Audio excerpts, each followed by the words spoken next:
Love me tender, love me dear. All my dreams fulfill. For my darling, I love you, and I always will.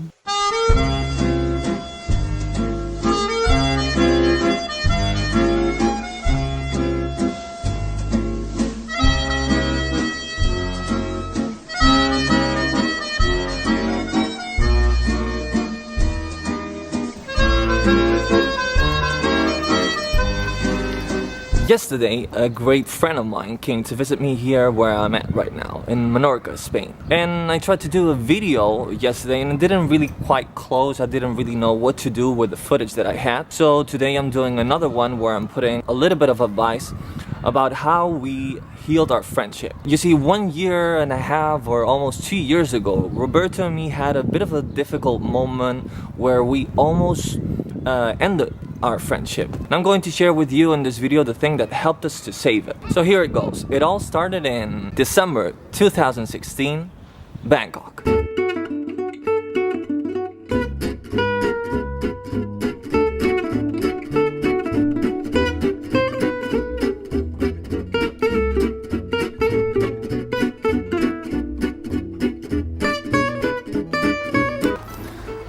Roberto and me have been friends for over 10 years now, and our friendship is one that it is just not mere hanging out and that we just get along well. Our friendship, and I know this maybe sound corny, but it's the truth, our friendship is really based on growth and love.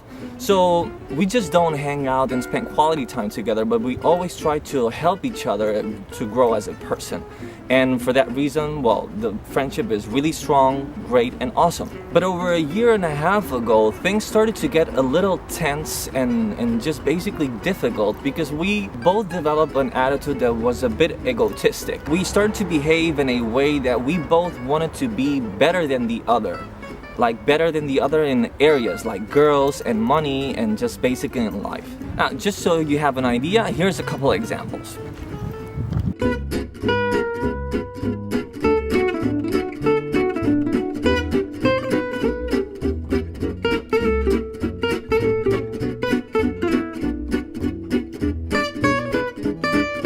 I have been lucky enough to be a person who more or less has always managed to do very well with my emotions. And for example, many times when he shared some difficulties that he had with his own emotions, I offered him half-assed advice, and in silence, I rejoiced about the fact that I was much better than him in that area. Basically, my half-assed advice was an effort to not help him be better with his own emotions, mainly because I didn't want him to be better than me.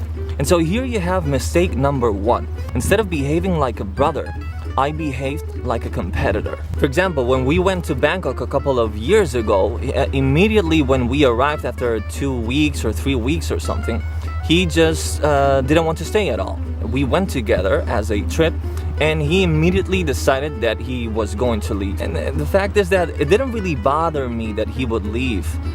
I would never ask somebody to do something just for me. But the problem was that in any type of relationship, indifference or ignorance about what the other person might feel is completely selfish, and therefore it cools and breaks the relationship. So that was basically mistake number 2. How can a relationship grow when ego has more power than love, which is basically brotherhood and other cool positive qualities? It basically can't.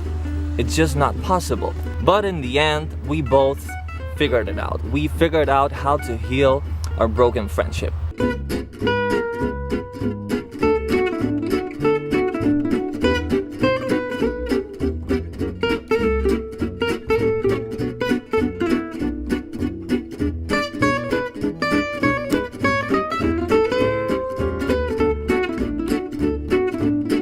At the end, both Roberto and me started to ask ourselves how we both failed. Instead of putting an attitude and trying to point the finger and try to focus on where he was failing and the things that he was doing to me and all that jazz, at the end what we both did is we both had an attitude where we both asked ourselves, where did I fail? I could be wrong, but it's my belief that 99% of the relationships that are strained in some way or another is because both parties are doing something wrong.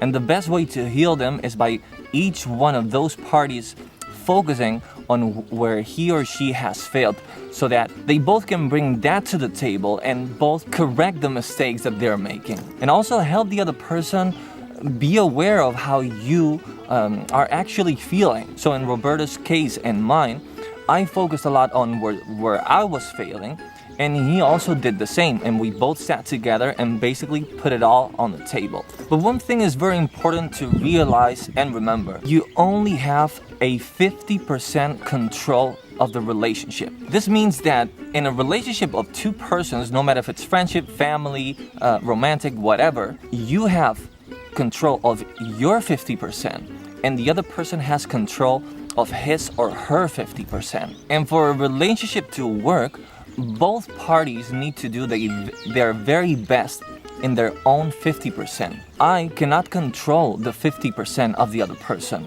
The only thing that I can control is my 50% of the relationship, and try my best effort to do and give the best that I got in my own 50%. And whenever I try to force or control or adjust the other person's 50% to my liking, to the way I want things to be, I'm making a huge mistake. I only have control of my 50%, and I just basically cannot control the other person's part of the relationship. I have to offer my 50%, and the other person can do whatever he or she wants with that 50%. This means being ready to let go of a friendship or any other relationship if the other person doesn't want to give their very best in their own 50%. Does that make sense? I think I'm mentioning a lot this 50% thing, but I hope it makes sense. And that is basically what both Roberta and me did. He focused 100% in his 50%,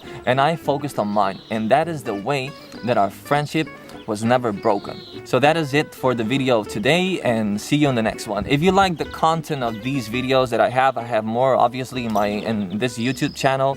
And I also have a website called www.frankkoster.net, where I post a lot of self-improvement articles. And if you find value in this video, well, just go and check it out, because you'll probably like them too. So that was it for today, and see you next time.